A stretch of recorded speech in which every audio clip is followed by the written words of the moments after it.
Yeah. Hello, everyone, and welcome to a brand new podcast, the first episode. I'm Lars, and I've got a co-podcaster. Do you want to introduce yourself? I am James. I am Lars's co-podcaster. That's a new word I just invented. I'm allowed to invent words.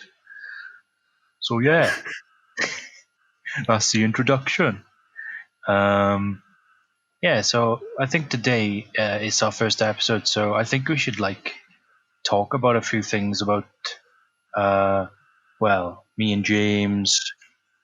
I think one of the key things is the fact that we're created this podcast. What started off as a joke more than anything has now become a reality, and here we are. I don't think either of us expected to do this. We even got a producer too, so yeah, it's proper high-end stuff. This, I think. Top drawer. Even though I had a few technical difficulties with my microphone and my soda stream, we're good to go. But yeah, with this podcast, how it was born. So, where do we start? Where do you think we should start? Well, I think it's something that we have spoken about briefly. I suppose joking about it quite a bit, and we should do a podcast. We should talk about this, that, and the other, but we just never got around to it. And then, one of our friends brought out a podcast, and after a few jokes and everything, we decided, well, we're going to make our own, and well, here we are, producing everything, as you said. Yeah, and this podcast is going to be insane because we're going to talk about the issues that people don't talk about. Like salad cream on toast. I'm not getting into that with you again. Yeah, well, we will at some point, I'm sure. How are you coping with all of this, with COVID-19, regarding the lockdown and everything? Well, it's funny because my hair is like like you said last night when you saw it, like dark brown. So I think it's more like a white Don King now, to be honest. Yeah, that's right, actually. It is very Don King. Yeah, do you reckon I should keep it? Yeah. Yeah, I'm sure that will be something to look at in public. I hope people don't throw tomatoes at me again. At least it wasn't eggs. Eggs is horrible. But tomatoes, they just bounce off you, but they hurt a bit more, you know? You seriously had tomatoes thrown at you? No, I was just making it up. Well, my hair's not much better. As you've seen it, I'm rocking the top knot at the moment. It's that bad. Samurai Jack over here, yeah. Yeah. Pal, have you seen Samurai Jack? Because you and him spits, pal. Spits right now. I look like a porn parody reject from a Dragon Ball Z. Dragon Ball Peen. Yeah. But yeah, like with the all this COVID-19 fucking quarantine, it's difficult. But it's all right, you know. I don't know. Part of me likes the time off, even though I've been working from home. But like now I'm not working for the moment. But then a part of me is like it's kind of like, oh, I just kind of want to get back out. But McDonald's open today. That's like breaking news. That is big news. Have you seen the queues though? I was gonna go there, but then I didn't have time. So yeah, I would be one of those people who would queue a mile to get a quarter pounder and some nuggets. Like people have we know mates of ours have queued for 90 minutes to get in there. Well, not to get in there, but go to the drive-through. Should we go there and bust the door in? What are they gonna do? Realistically, Realistically, me and you turn up, Don King, Samurai Jack, boot the door in, give us your food now. The Brackett brothers. Tag teaming boys flat out. Bringing the Minneapolis riot to the UK. Over McDonald's, like. Yeah. Either that, or we could go to the front of the queue with the cars and just GTA style throw someone out and just queue up. Now, the easiest way to get past that queue is a fold-up cardboard car. Well, just walk to the front. Yeah, literally, you just have it all folded up. You go right to the front. You put your car on. Paint it up. It's got to look professional. And then, just get to the front. You make the engine noise, and I'll lean out the window. Does it have three separate different colors on the car for it to be accepted, like in 40k rules? Yeah, that's a typical drive-through car. That is. The door would be red from a Fiat Punto. The front would be like a Vauxhall Corsa silver, and the wheels would be off a wheelie bin. How do you think it would fit us both in there? Yeah, we just have to get a TV box or something. Can't fuck around with a multi-pack of Quavers box. Are we gonna be are the wheels on the ground and we're gonna be driving through the drive-through, or are we Fred Flintstone in this shit? Oh, Fred Flintstone, flat out, pal. Would even have the noise when the feet are going and everything. Yeah, sounds good to me. Yeah, I'm desperately gagging for a McDonald's. I'll be honest. I've noticed KFC and Subway on Uber Eats now, but I don't know. I think if I just waited out a bit longer, McDonald's will be back on there, and then Pedro or Ishmael or whoever is my Uber Eats driver will turn up with my food, and he'll get no tip, as he never does. But why? It'd be fun. I don't get it. He, especially in this current climate, he literally leaves it on the door and he's back on his bike. Yeah, that's true. Okay, I'll fold you. Okay, goodbye. And I'm like, pal, my neighbour could have had this. It's McDonald's, mind. It's like leaving a gold bar on your bloody doorstep. Especially where you live. Fuck yeah. Yeah, flat out. People riding horses where you live are carrying 6-shooters and revolvers and stuff. Oh, it is. It's proper John Wayne round here. Did I tell you before? Because there's so many I don't know. Can you call them gypsies now? I suppose travelers live around here. That I had a pamphlet come through the door via target audience, saying on there, have you insured your horse this year? Have you? It was literally a cartoon picture of a horse in a sling looking sad. Are you fucking kidding me? Him and Bugs Bunny, Yeah, and right at the end of the street, there's always a horse in the garden tied to a tree, and they've actually got a "Beware of the Horse" sign instead of "Beware of the Dog." Oh my god! I mean, what's the horse gonna do? I don't know. They have there was one that broke out of the field by me once, and I was probably driving to McDonald's, actually, thinking about it. Those are the days. And it literally was running beside my car up on the pavement. Galloping with me, so majestic. You know that roundabout at the bottom of your... the big roundabout where the pub is? Yeah.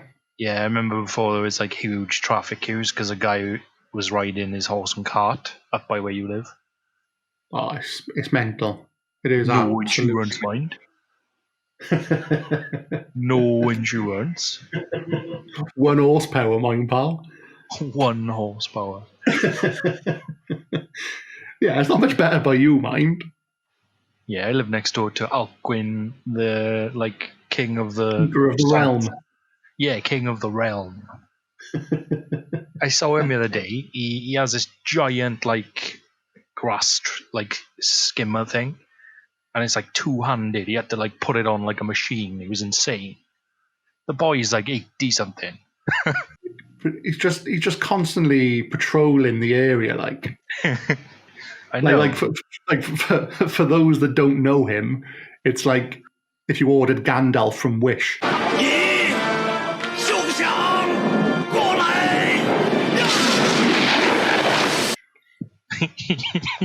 I don't know. That's Alcuin. I never did I tell you before? He used to be in the RAF, mind. I won't be surprised. It's fact. He's a hard boy. hard boy. But yeah, so what are we going to talk about today then, James? Well, it's the first one, isn't it? So, we should, I suppose, keep it simple. How we know each other. People don't know how we've sort of met or anything. So, Yeah, we should probably not tell them how we really met in that waiting room. what waiting room? McDonald's job interview waiting room. I thought you were going to say gum clinic or something. No, I've never been there. Doesn't surprise me. I'm a good boy, so. Anyway, yeah. So we originally met when you still work there, but when we both worked in major telecommunications company. Yeah. When did you start? I started.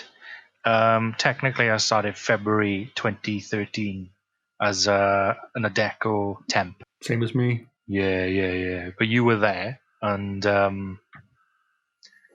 remember my first day actually walking in. Well, I'd say how I got the job first of all, because before then I worked at Domino's Pizza, and I hated it because it was terrible working conditions, absolutely terrible. But after that, then you remember Ruth? I used to work in major telecommunications company. Yeah.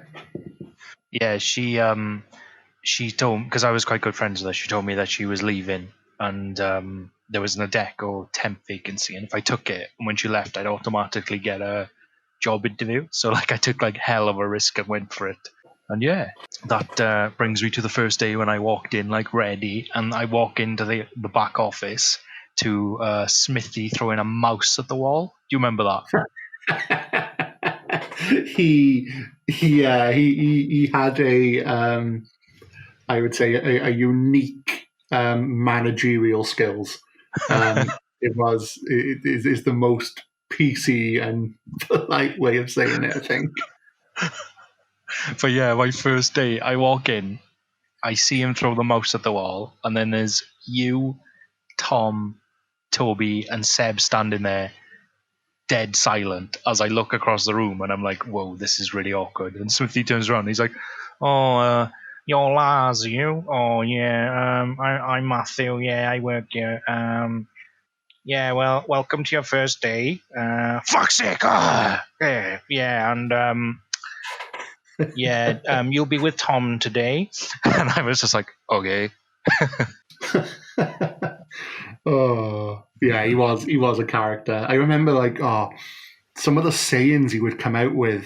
The one that always sticks in my head, and I've said it so many times whenever I know this one about it, is when a girl come in to get her phone fixed, and she was a pretty girl, and he was very much infatuated with the women, and he walked straight up to her and said, "Love, I can fix your phone quicker than you can drop your knickers."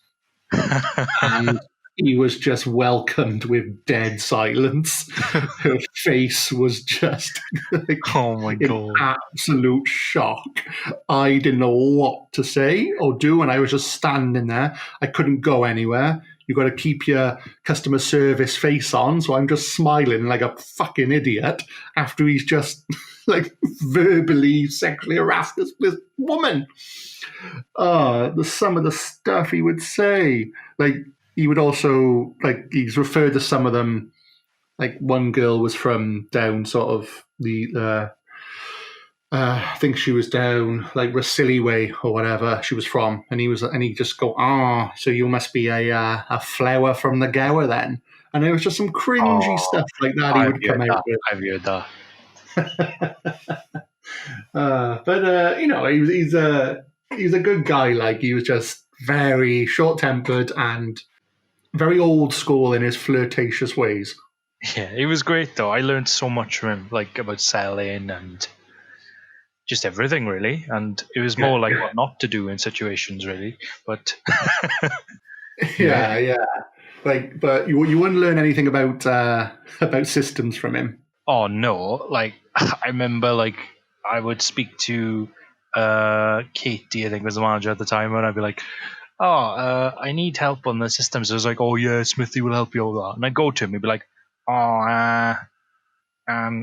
you better ask Katie. He's like, she told me to ask you. I don't know what the fuck I'm doing, to be honest. I think he said that to me, and I was like, oh, okay. What do I do then? Hilarious. He is like, I'm trying to think, like, another time as well, it was me and, did you ever meet Chris, another sales advisor that worked there? I've met him, but I never worked with him because he finished before I started. Yeah, me and him were cleaning upstairs just because there was nothing to do. It was dead. And we were up there, and he had it on him, Matt, Smithy. I can't remember what it was or whatever, but he had it on him. And he ended up coming up the stairs screaming at us. Now, we had done a lot of shit that day because we were so lazy, because it was just one of them days. Like, we threw bin bags out of the top window, like outside to the front, just because it was easier than taking them down the stairs. Because that front window just swings open, doesn't it? Yeah, flat out. Yeah, so we were just slinging bags out there. He didn't care about that. He came up and saw there was 2 cups that were still dirty.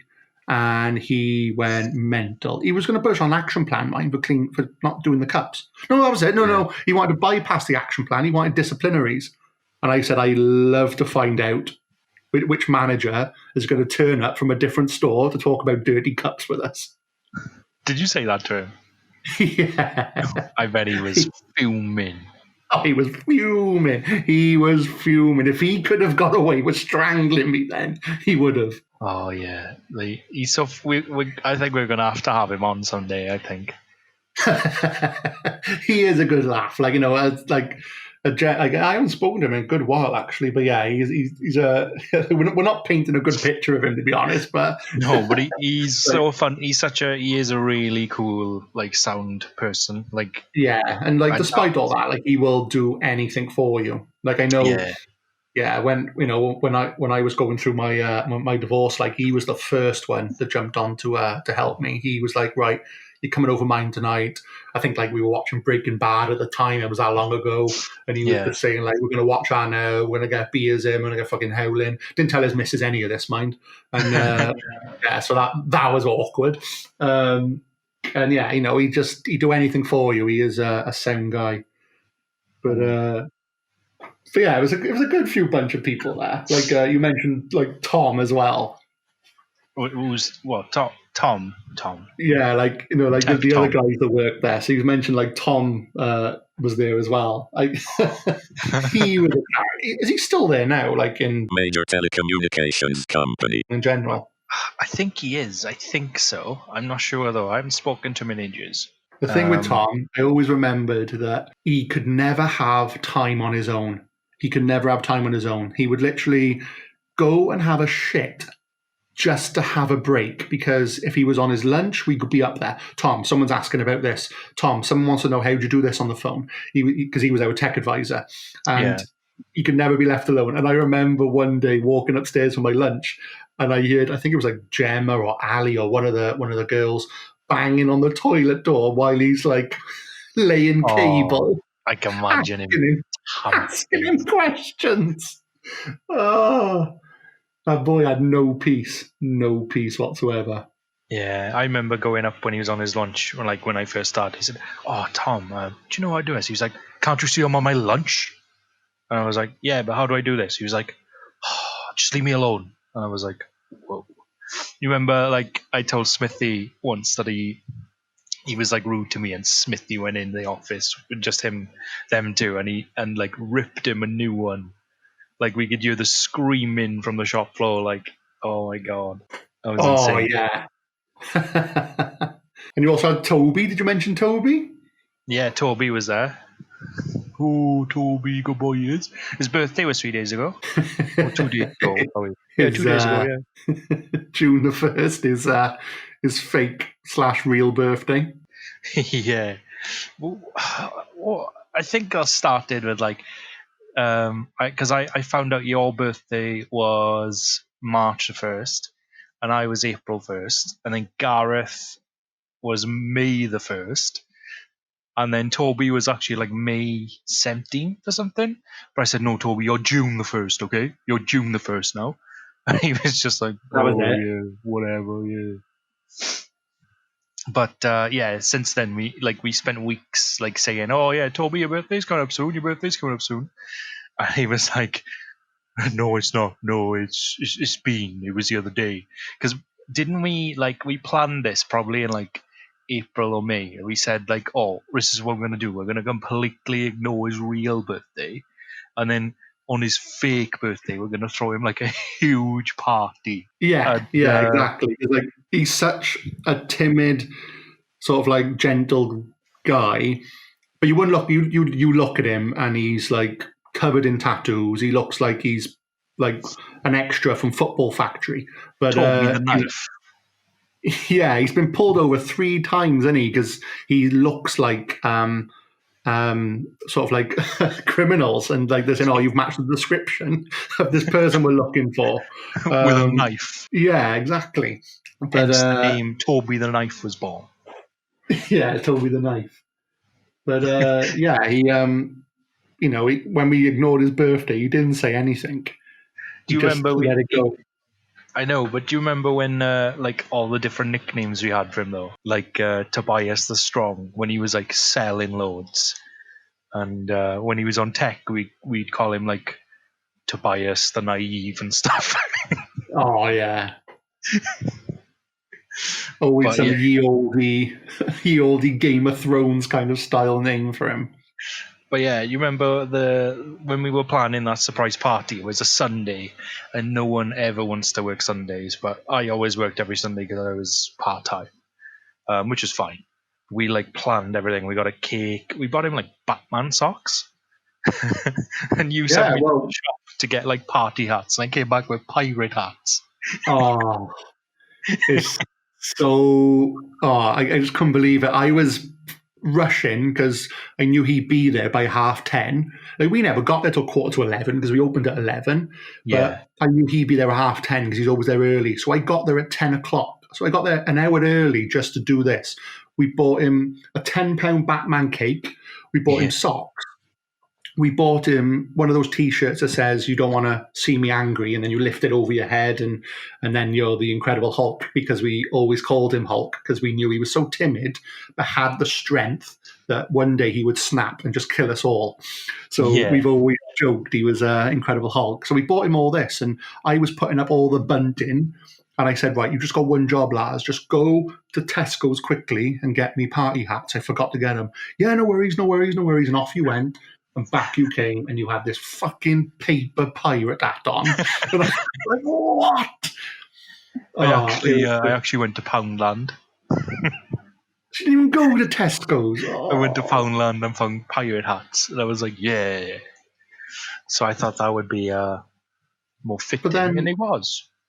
Yeah, we had all the lights turned off, and, as soon as... People were trying to swap shifts to try and get in on this surprise fake birthday party that we planned. Yeah, they were. They were desperate. They never work Sundays. Yeah, they were absolutely desperate to get on this shift. And we were like, no. And it was just me, you, and Toby, wasn't it? I think one of the girls was there as well. Later, though, was it? Yeah, later. Definitely just us 3 to start. It might have been Ali then towards the end. But they were desperate to get on that shift. There was like loads of them asking to swap because they just wanted him part of it. And he turned up, lights were off, and he came in and lights come on, and cake was lit and everything. And we were laughing and going, "Hey, happy birthday!" Hey! Thinking it'd be funny because it's not his birthday. But he went really quiet, didn't he? And you could almost see his bottom lip going. And we were like, "You're right, Tobe."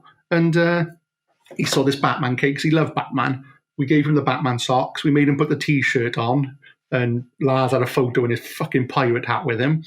And the picture is gold, I will admit.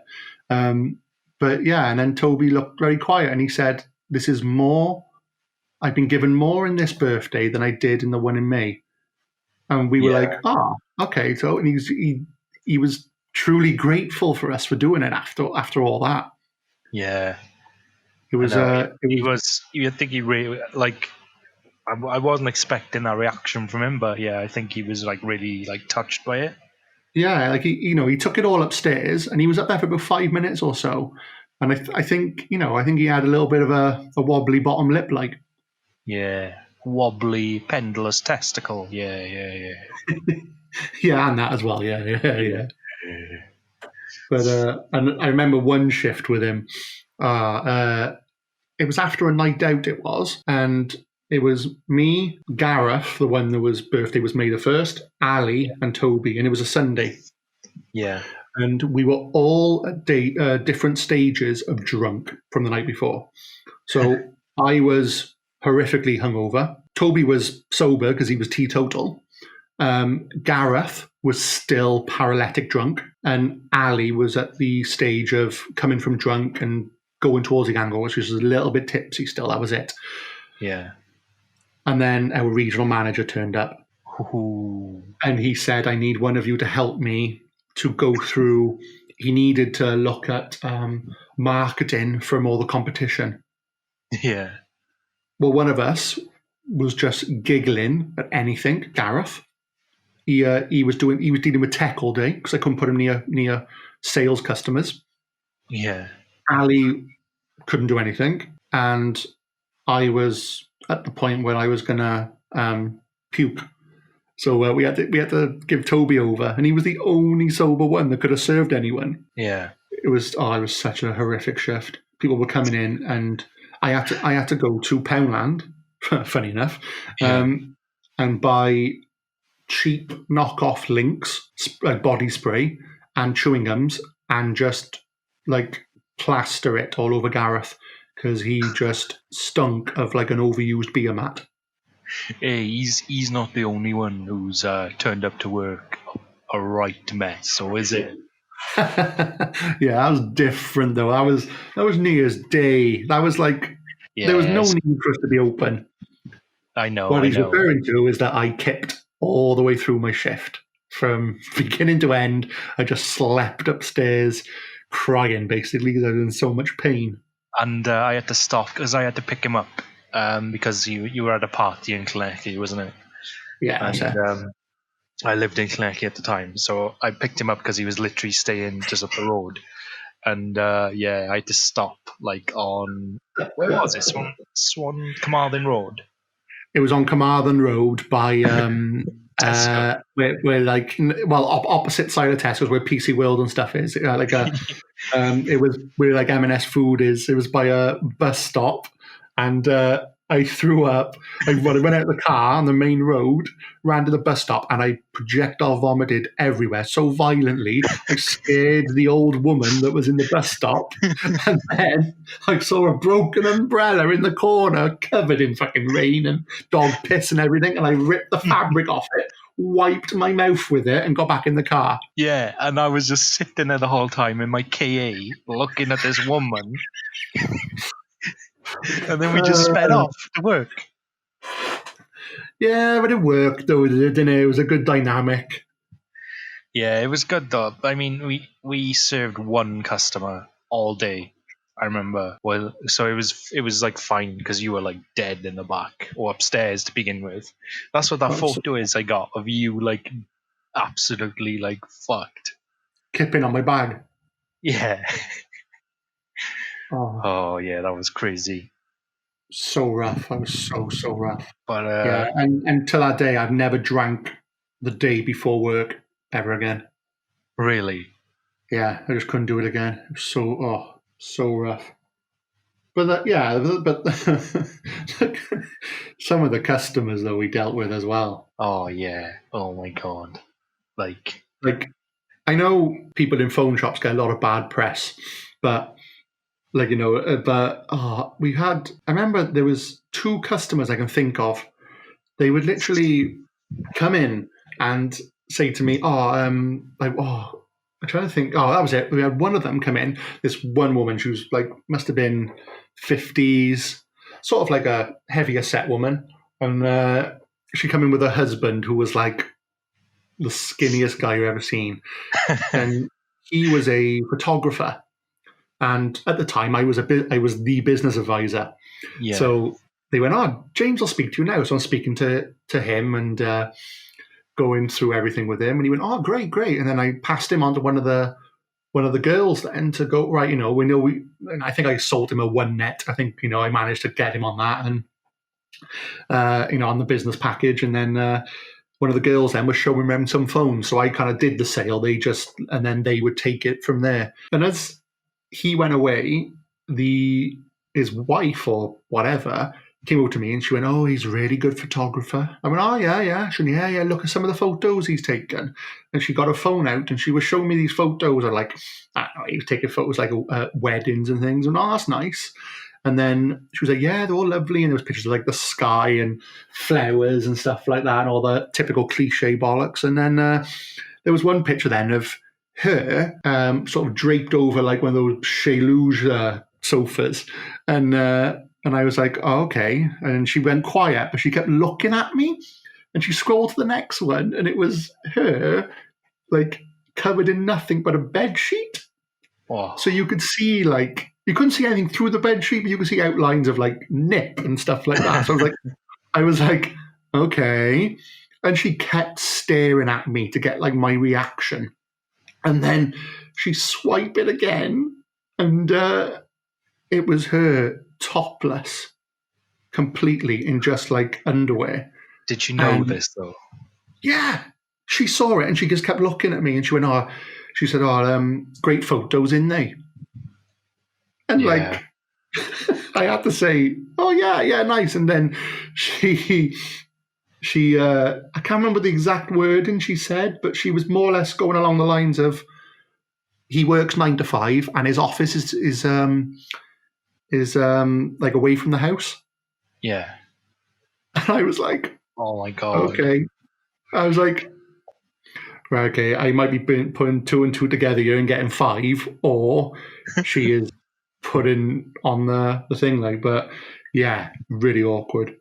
And there was another one that, some of them are very protected. You can always tell the ones that have got sort of inappropriate photos on their phone, because when you offer to transfer all the details over for them, they panic. Yeah. But we had one woman come in, bold as brass, and said, "My husband's a long-distance lorry driver. He's away at the moment. I'm trying to send a photo to him, but it's not going through." I went, "Oh, it's probably your internet settings. I'll have a look for you now, love. Go on, pass here." And it was literally her full frontal. Full frontal nudity. Yeah, do you want to send him out? And she's just looking at me dead in the eyes if there's nothing wrong with it. I know. Some people are strange, aren't they? Like, so strange. I just didn't know what to make of it. It's just so weird. I'm trying to think of times when I've had something similar to that, like where someone would give me their phone and say, "Oh yeah, there's something wrong with my photos, blah blah blah," and then like, be like, "Oh, do you mind if I just go in just to have a look to see what's wrong?" "Yeah, no worries." You click in it, it's just full of naked pictures, and you're like, "Okay, this is wrong." You shouldn't have told me I'm allowed to look at these.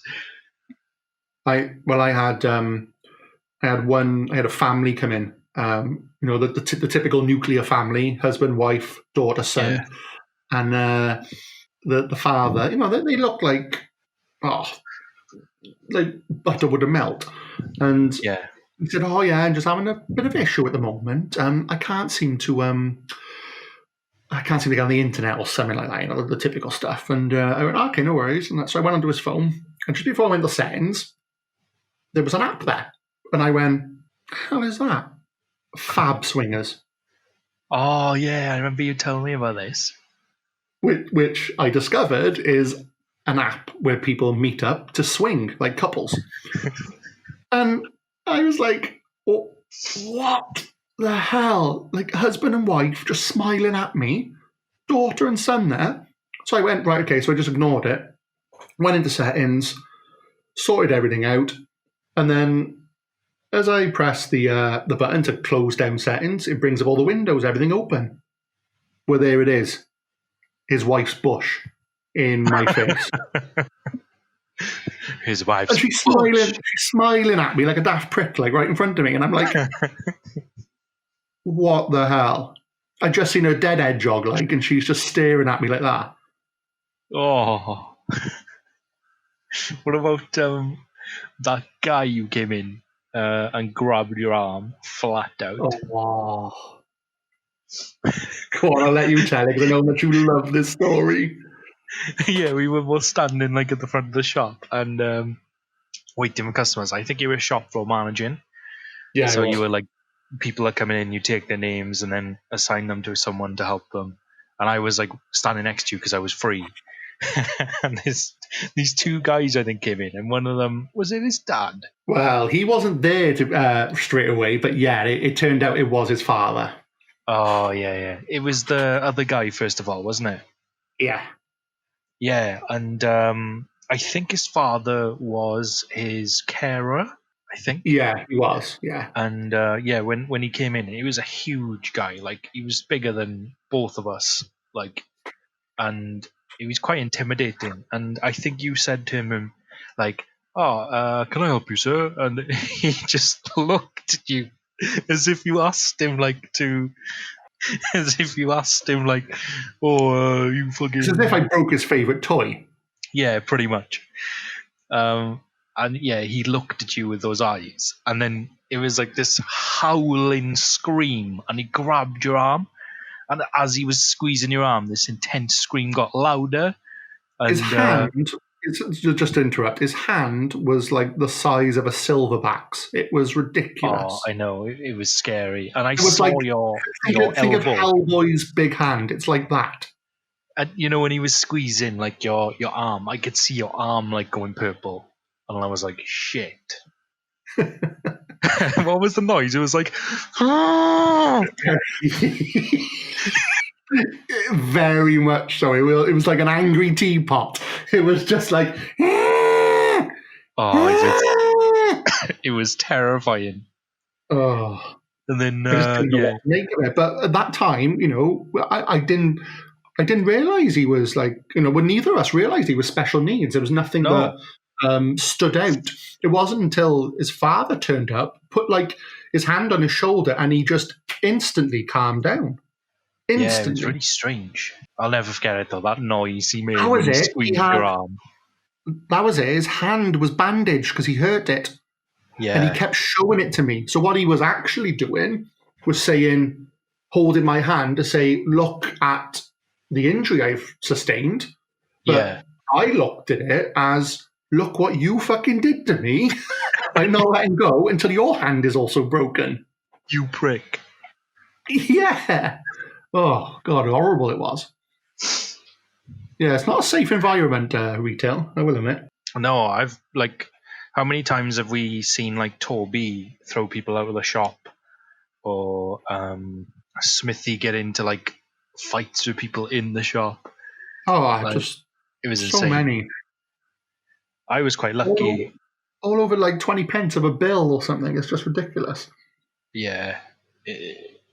But yeah, that's just the way it is, isn't it? It's changed a lot now, though, I think. But yeah, it needed to. Yeah, but it's interesting because I remember when I first started there, I remember me and you never really talked at first, and I don't know why. I used to just speak to like Seb, Toby, Smithy, but like you always sort of like kept your distance at first. Oh, I was really, everyone was guilty until proven innocent with me back then. Yeah. I don't know, like I was like I'm not the most sociable person now, but back then I was 10 times worse. So yeah, anyone that started, it was more a case of, oh fucking hell, who's this idiot, rather than, oh great, a new colleague. Yeah. I remember and it's funny, mine, because you remember I was originally employed to be Tom's assistant. Yeah, you were, yeah. Yeah, and like for the first month, I just sat at the back on the laptop doing transfers. It's funny because like when I actually had a shot at like selling, I was actually pretty good at it. But yeah, like you ended. Well, you still are, and you're one of the best-selling ones in the region now.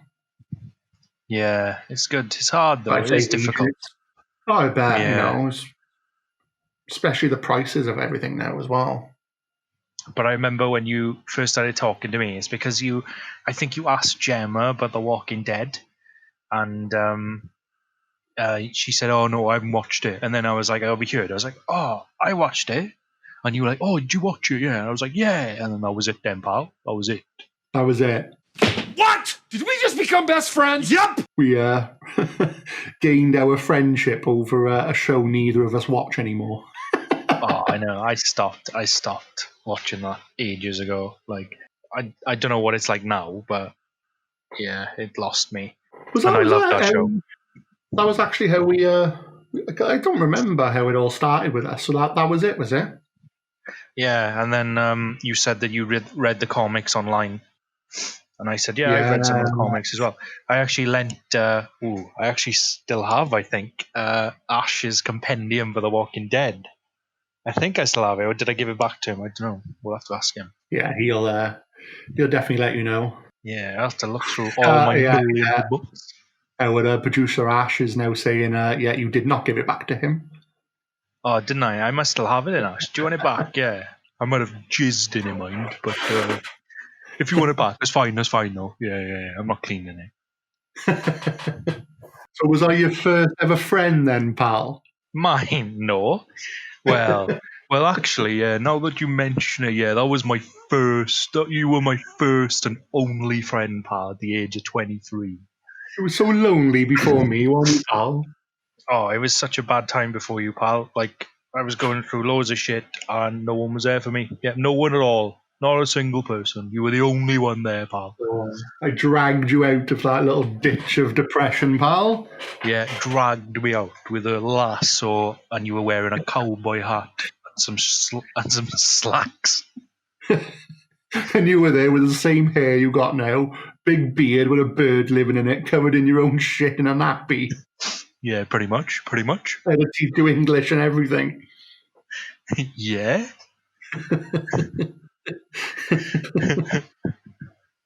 Yeah, it's crazy, like, all those years ago. And then we went to Leslie and owned it. We did, yeah. We both of us went to Leslie.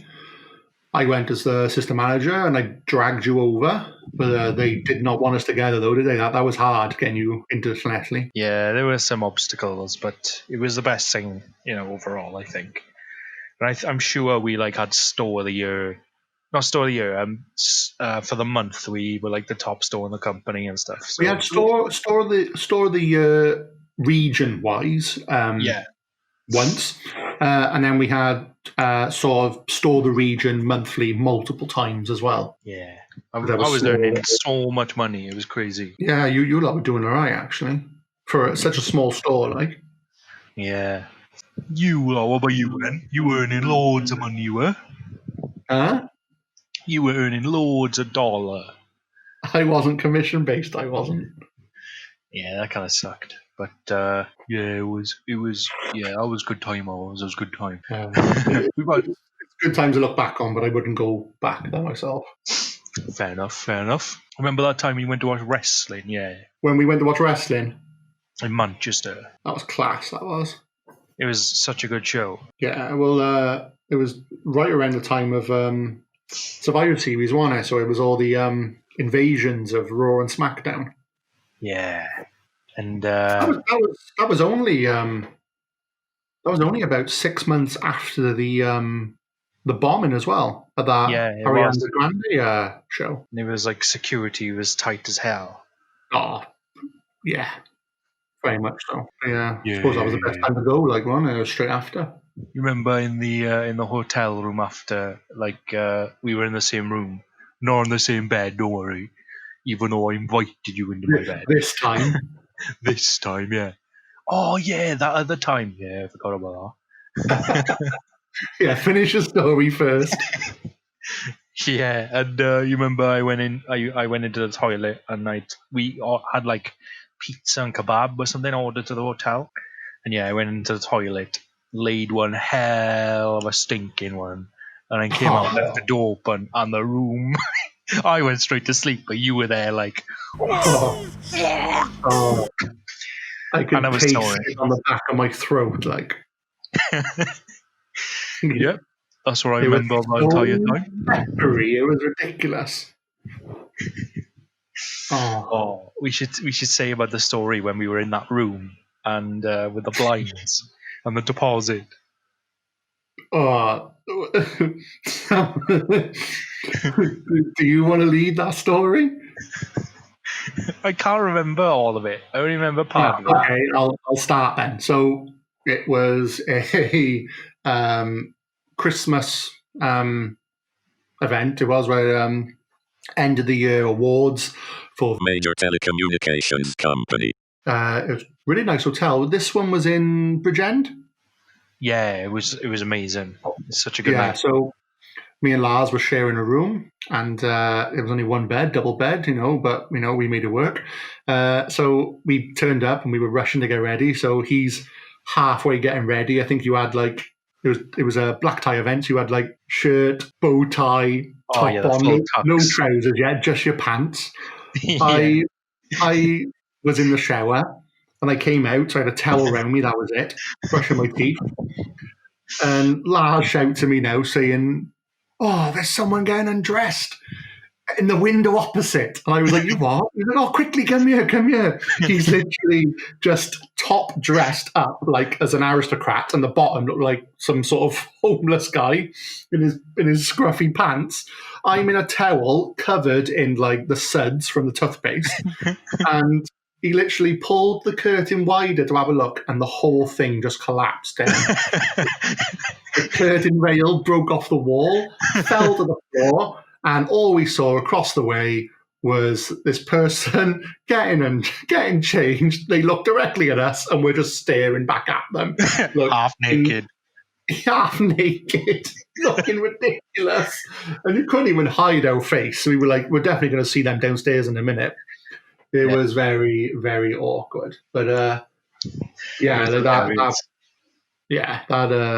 bed though, we got so drunk that we didn't really communicate what the I suppose the situation is with us sharing this bed. Like, are we top and tail in it? Are we staying fully clothed or whatever? So I remember waking up in nothing but my pants. Leg cocked over, everything. Out of the duvet, so I'm on full display. Lars is lying next to me like Dracula in his full tuxedo on his back. Yeah. I think you still had your shoes on. I might have. We went to bed at like 6:30 in the morning. Well, yeah, they were making breakfast when we were going to bed because we were trying to solicit a bacon sandwich, if you remember. Yeah. That was a good time. I was. We'll save that story. We'll save that one. That's a good one, that is. Soliciting a bacon sandwich from the oldest trade ever. But yeah, that's for a different time. Yeah, but that was fun. And we woke up like, I think 3 hours later to come home. Oh, was that the same night? No, I'm thinking of a different night. Remember Rebecca? That was a different one. Yeah. That's when we had our own rooms. That, what did the guy say? Remember that guy? We were walking and we were so loud. And the guy, we all had our different rooms, but they were like chalets. They were really nice. Oh yeah. Like almost like a cul-de-sac of rooms in like this hotel. And we came out of ours like at 4 a.m. screaming because we were so pissed. And that guy walked out of his kicking off at us, didn't he? Oh, he opened the door like in his pants and was like, "Will you be quiet? People are trying to sleep." And I was laughing at him, and you were next to me, and Shay. It was Shay. We looked at him and he was like, "What are you going to do about it?" And then like he closed the door and went back to bed. And then security. I remember you just kept going, "Oh my God, he's in his pants." And Oh yeah, and he was just looking at me, and I was just so like, "You're in your pants," like. He was screaming at us in his pants. Like it was hard to like take him serious. And we got escorted by security back to our rooms. Yes, we did. But they escorted me back to your room. I actually lived like 4 doors down from the guy in his pants. They escorted me away from my room. I had to walk back. Oh yeah, and I'm sure I tried to order pizza drunk and try to get a charge to the boss. Yeah, we did. We were in the room with some of the girls, and yeah, that was it. You were phoning, and you were trying to put it. You were trying to find out if there was a tab open to the regional manager, and asking if you could get a pepperoni pizza added to it and sent to the room. Yeah, at like 4 a.m. Yeah, I remember that. Yeah, that wasn't going to happen, was it? Yeah, and but we also, like to sort of continue our escapades. We decided to go to Poland last year. Oh yeah. How did that come about? Why did we choose? Why was it Poland, and why did we decide that? Because weren't we both recently single at that stage? yes, we were. I've been single for a while, I think. I can't remember. You were a lot longer than me. But yeah, we were like, oh yeah, I want to go away. And you were like, yeah, let's go away, yeah. And we were going to go to Chernobyl, if you remember. But that was the time the TV show came out. And that was it. The prices skyrocketed. So we were like, fuck it, let's just go to Krakow then. Yeah, we wanted... I don't know why we wanted to see tragedy, but that was the kind of theme we were going for, that we wanted to go and witness a bit of history, didn't we? Well, yeah, the big like cultural significances like all over the world, and they're tourist attractions, and they want you to go there, and you kind of want to see it, and we did. Well, we haven't seen Chernobyl, but we went to Auschwitz, and yeah, it was eye-opening. It was a lot more than I thought we were going to see. I thought some of it was just suggested, or some of it would be just implied, but they were like, no, this is all the hair that got shaved off the Jews that were kidnapped and captured, like a mountain of hair. These are all the children's shoes that they took off them, that were killed. It's like, Jesus Christ. Yeah, that room with the hair, like, I genuinely thought it was fake. It looked fake, but the guy was like, no, this is real. It was so much. Shit. That is fucked. Like, and then you realize, like, when you it was go a there, mountain of hair, like 2 stories high. It was ridiculous. You kind of, it doesn't feel real, does it? And then, like, when you leave there, you're like, I can't believe that happened. Like, it's crazy. But we had the best tour guide though. He was good, I gotta say. I'll always remember him.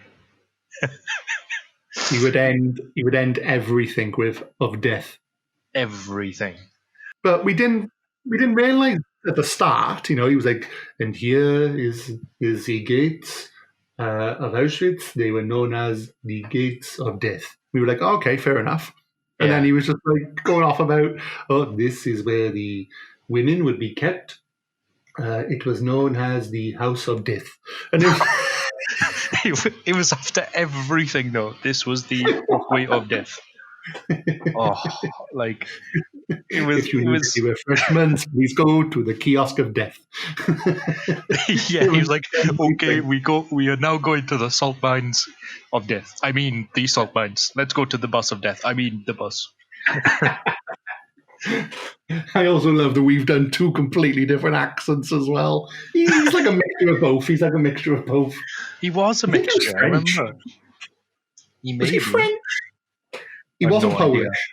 No, before anyone thinks we've done a really bad Polish accent, he wasn't Polish. No, he 100% wasn't Polish. Like, he wasn't. There's also a reason why you know that it wasn't a Polish accent, because you met your missus there as well. I know, that's crazy, isn't it? How crazy is that? Like, it was mad. Like, we were there what? 5 days. We went there a week, were we? 5 days. Yeah, Monday. We arrived Monday and came back Friday. And who was the guy? Who was the big dog? Who was the boy that told you right, this is what you do to expand your horizon so you can actually talk to other people in other countries. No one. This dog. James points at self. Yeah, it's interesting though, because like I met like at a this bar, outside bar place, and it was amazing because you could see the castle and like the river, like, and it was like all lit up. It was really good. I remember you saying. I think you took me there then a couple of nights after. Yeah, I don't think we drunk there, but we walked past it. No, we went past it. We went past it. Yeah, we were going to all those chairs, if you remember. Yes, in the ghetto. And it was so hot that day. I'll never forget. Was. And we'd go into really into the shops for the air conditioning. Yeah, I was there. Oh yeah, that was almost a year ago, wasn't it? August. It was August. It was August 3rd. I think we went over. Yeah. Yeah, about that. I think it was around that time. Yeah. No, it was that time because yeah, I remember the date that I met was the 6th. So. But the day I remember the most is when we were in Poland. Is the night when you got howling drunk? Oh, in what was that prison bar called? Alcatraz. Alcatraz, yeah. Oh, yeah. Like those pictures are still my most viewed pictures on Google Photos. Oh, how many views are they on now? Oh, they're in the thousands now. Really? Oh my god. They're good pictures, though, I gotta say. So yeah, just to set the scene is we went to this bar. Well, no, we didn't. I was trying to get you home, I think. Yeah. So I was like, well, you've had enough now. And you were like, no, I want more. And you went past this bar and she was like saying, oh no, a guy one there was saying, I'll come in for drinks. And you were going, why? Like quite aggressive. And he was like, just trying to get people in so he can get paid. Like, and yeah. He was like, oh, you know, because there's good drinks there. Yeah, what else? And you were just, so eventually we went in and we walked past what we found out was like costumes and stuff. And as we went downstairs, there was tables, but they were all contained in like a prison cell, almost like an old Western kind of prison cell with the bars and everything. And you would just get your drinks, go to the table, and then they kind of like pretend to lock you in. So I'm there now, and Lars is like loving it. And he looks behind me, and there's like Swedish. Who know? There were people behind us. I think they were like a Swedish group of people, 2 guys and a girl. Yeah. But they were dressed head to toe in the sort of cartoonish black and white sort of prison gear, hat, top, trousers, the works, like a child that had just seen something he wanted. Lars is like, I want the hat. I want the hat. So I just asked them where did they get it from, and they said upstairs. So I went upstairs, snuck back up, and I saw the outfits, and I was like, oh, are we allowed to take these, or do you pay a deposit? To this day, I still don't know. But I managed to steal them, and they were the tightest things ever because they were the only ones I had left, and you got in them. Yeah. But oh my God, he was so chuffed with them. And he was like, photos! Photos! So I was like, all right. So I was taking photos of him screaming behind the fence, behind the actual prison gate. He was, there was one where like, it was like a large puppet of like a doctor, wasn't it? Like so I had you go over to that, and you were acting as if he was doing stuff to you. And the best one, though, was that police guard, the sleeping police guard. Oh, yeah. You looked like I was beating him up. It was like this Asian guard that was resting. It was just like a dummy of him. And but it looked so realistic. Like we walked in the stairs first, and you were like, oh, my God, is he okay? Yeah, and it was so realistic, wasn't it? It was. But that didn't stop you putting your hands around his neck, pretending to back to him. I was checking his pulse, pal. Yeah, that's not how you do it, pal. Oh yeah, that was so fun. Yeah, then we went home, and didn't we? After that, we had a kebab. Oh yeah. I left my bag in Alcatraz. We had to go back. Oh fuck yeah, you did. And I left my satchel there, and it had everything in it. I know. I was glad it was still there, though. Yeah. What did you think of the place we were staying at? I really liked it. Yeah, like, it was very, very basic, but that's what we wanted. We didn't want to be there long. The bed wasn't the best, but we didn't pay for the best. But the service, you couldn't beat it.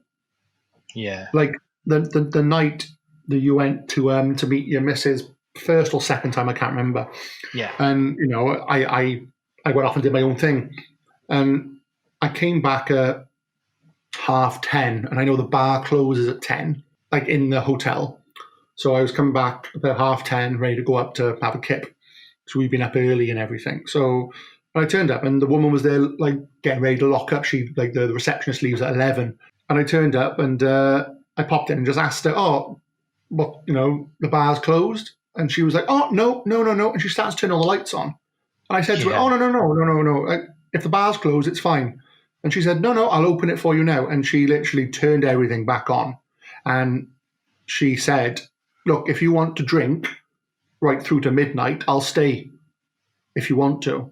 And I said, "Oh, no. I felt so bad, but you don't get service like that here." No, they kick you out, don't they? Yeah, but anywhere though, even retail, how many times when we close at 5:30 were we putting the shutters down at 20 past? Yeah, I know. That element of customer service was just phenomenal for them. So yeah, I would stay there again. Just because of the service you got, and it was so weird, wasn't it? Because all they served was beer and cheesecake. Yeah, but it was nice, though. It was. They had a breakfast in the morning, which was good. But no, we had coffee. We had coffee too. Oh yeah, and coffee. But it was beer, and then next to it was like a dessert fridge, but it was like cheesecakes. So every single time we go up and have a beer, we'd end up coming back with a slice of cheesecake as well. It was like the weirdest chaser ever. Oh yeah, it was. It was good though. It's one of the best places I've ever been to, hands down. Yeah, I know you've been multiple times now with it, and I'm looking to go back and try it again, because there's a couple of things that we didn't manage to do when I imagine you have now, but we didn't manage to do when we were there. There was just so much to do there. Like what? The in the main square to go underground. Yeah. No, I haven't yet. I've passed it a few times with Kasha, but every time we pass it, it's always closed. That was with us, wasn't it? It was always closed with us. Yeah, so I don't think I went under there. I've been above it a few times, but yeah, the square is beautiful, really, really nice. Yeah, it's expensive because it's quite touristy, isn't it? Do you remember we went for a pint in the square and it was like £3, and then 2 streets down we spent about £1.10. Yeah, I know. It's mad. You just got to know, haven't you? Really. Yeah. Otherwise, it could be an expensive holiday if you just go with the flow.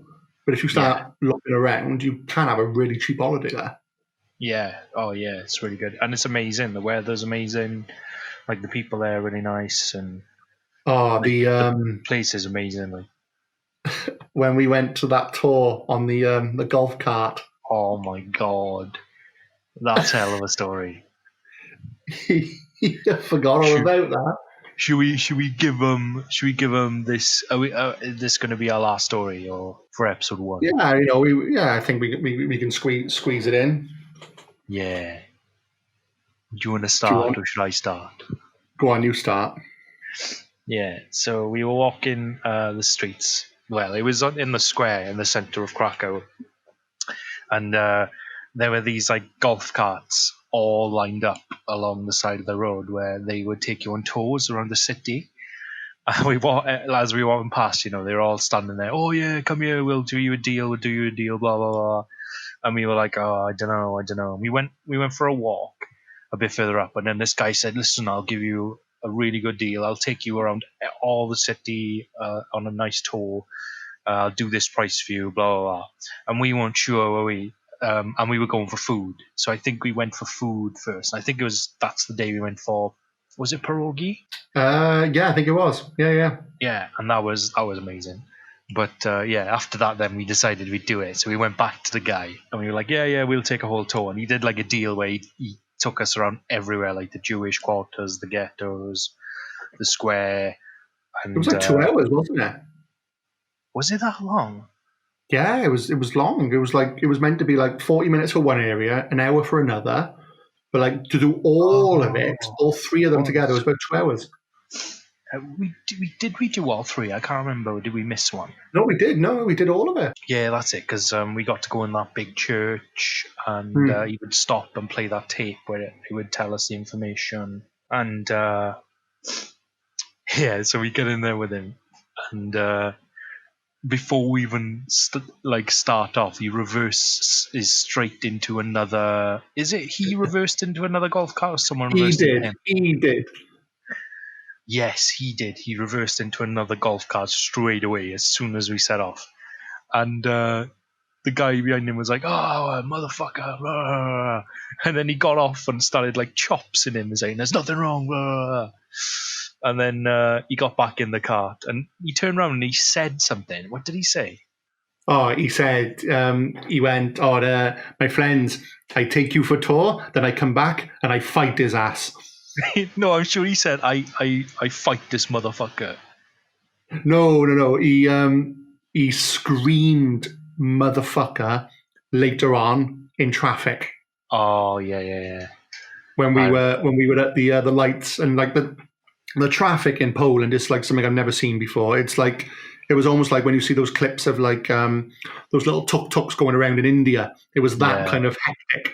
And this guy cut him up, and it was literally like, he's in a golf cart. He's got no protection, so he's got no windows, and he's literally, I would say, half a meter away from the other guy's face, and he just screams, "You motherfucker!" like in his face. With two like paying customers in the back, like. Yeah, and he was like, he just kept going, my friend, I win, yes? Just loving it.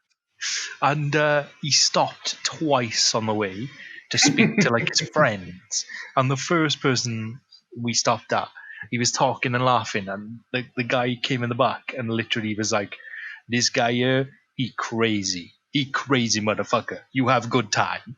We looked at each other, we're like, what? But both of them said it, didn't they? Both the people that stopped, "This guy, crazy motherfucker." And every single time he'd laugh it off, and he'd turn around and go, they joke. The second guy was like, he looked in the back and was like, "You're gonna have a good time. He crazy man, he crazy." Oh, do you remember him getting offended because I put my seatbelt on? Did he get offended? Yeah.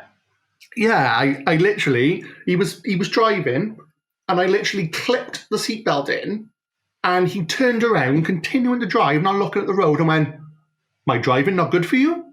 And he was literally like, "You put the seatbelt on, you don't trust me? You don't trust me?" I was like, "Fucking hell." Yeah, and he was crazy. He was crazy as fuck. He was, but it was a good experience, like. Oh yeah, it was so fun. And then like as he like dropped us off, he was like, "Mission accomplished." Yeah, and then he went, "I'm going to go off and fight that guy now." Yeah, oh my god. When I get back, I kick his ass. But, another story to, like, I suppose, like, for Poland, just to wrap up Poland, unless you could think of anything else in the next, like, sort of 15 minutes that we've got, was when we were being, like, sort of asked to go into the strip joint. And we had already been told, after reading about them and things like that, like, you know, about what to expect when you go to Poland, is all the strip joints are run, or most of them are run by the Polish mafia. So as soon as you go in there, if you do pay for a dance or whatever, the strippers will act as if you haven't paid. And then they'll get the bouncers involved and everything. So it is a bit of a con. So we decided right from the get-go we weren't going to bother with any of that. Yeah. And we were just going to like leave it. So this is the night when you were still drunk. So I think this is post-kebab after getting my bag back. Yeah, it was. Yeah, we were walking down, and this one guy came over to us and went, "Oh, my friends, my friends." They've all got the same accent. Sorry, my friends. You come to strip joint, lovely ladies, and you just look him dead in the eye and go, "I'm gay." And then you go, oh, and homosexuality in Poland isn't as carefree as it is here. He was like, oh, okay, but you didn't leave it there. You were always like, you got men in there? You got men in there, I'll come with you right now. You got naked men in there, I'll come with you right now. Yeah, I had to make him believe it. Yeah, and then he was like, I thought if I laid it on thick, he would leave us alone quicker.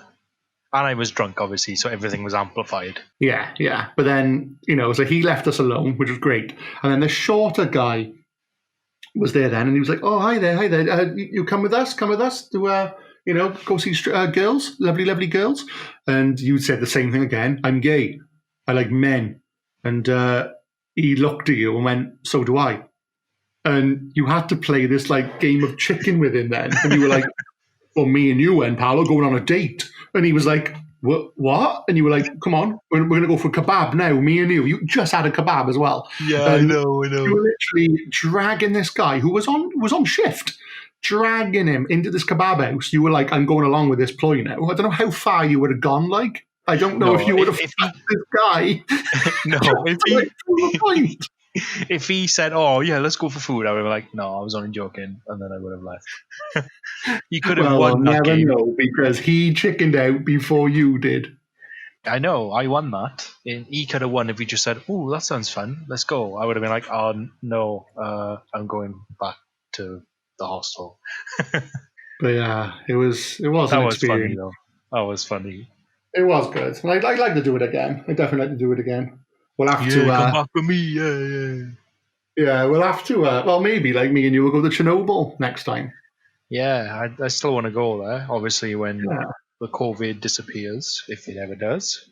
Yeah, it'd be good for us to plan something else to go somewhere. It'd be something else to add to the one of the next sort of episodes of this podcast.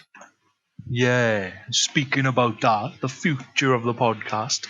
So probably in the future, we're probably going to have some guests as well who have been on some of our crazy adventures with us, like Crazy Jake. He is crazy. He crazy motherfucker. Shout out to Jake, eh? Jake and his enema tubes. Yeah. Well, we'll leave that as like a sort of like a mysterious ending, like in the sense that a teaser, yeah, for next time. Jake and his enema tubes. Dun dun dun. Yeah. But yeah, we're going to look to get some guests on. Looking to have a few subjects. We got mates that are like diehard fans of anime, so I think they want to get some like sort of like conversations flowing with that. Sort of like other nerdy shit, like Marvel, DC, games. Lars is really passionate about talking about Mass Effect 3 as well. I told you not to bring that up. That's going to be a whole episode in itself. Oh, and I can't wait to do that one. I really can't wait. But so I think unless there's anything else you've got to say, Lars. No, I think I'm good. I think we've covered quite a lot. It's quite good introductory episode, I think, just to sort of get to know us and then how we know each other and what we've done. And yeah, I think next time then it'll be a bit more, we'll get more people on and it'll be great. Yeah, I don't think we wanted to start off with, I'm a nobody that you don't know much about, and this is another nobody that you don't know much about. Now let's get another nobody on that no one knows anything about and talk about a random subject. I think it was good for us to sort of give people a feel of the kind of people we are, I suppose, and and what we've done. A bit about that and how we know each other and why we're doing the podcast, even though it's quite a flimsy sort of. It was a joke and now it isn't kind of story, but that is the truth behind it. Yeah, and it's fun, and we don't have anything else to do in COVID, so. Yeah, and I think we'll see how this one fares now, and then we're hoping to make it a weekly thing. Yeah, that'd be cool. You know, we can go from there then. Hopefully then we'll, once all this sort of lockdown nonsense is finished up, we can start doing them sort of with each other then, and like in your house or whatever, and you know, maybe even start evolving it into a video podcast. Oh yeah, that'd be cool. And then they can see us in our pants. Well, I might like decide to wear something when we do those ones, but and not have the top knot in. But yeah, we're attracting more viewers then if we're in our pants. I'll give you a bit of duct tape to put over your nipples. How's that sound? Keep it PG. Known for their sex appeal. Yeah. Well, if we're gonna do videos, then yeah. Oh yeah, fair enough. And yeah, all right, there we are. That could be a new name for the podcast. What? Sex Appeal Jones. Boys in their pants. Yeah, that's what it should be. Boys in their pants. That's what it should be called. Every guest that comes on has got to wear just pants. Yeah, I guess. Different ones, mind. Boys in their pants. That might have to be it. Yeah, it's gonna have to be now. Like, well, thanks for listening. We've been Boys in Our Pants, and yeah, we should do that. All right, yeah, okay. Well, guess I better start working out some sort of theme song and logo for that then. I know. Next episode's gonna be fucking crazy. Yeah. But yeah, hope you all enjoyed listening, and we shall see you again soon. Yeah, you will. Ta-ra, Boys in Pants.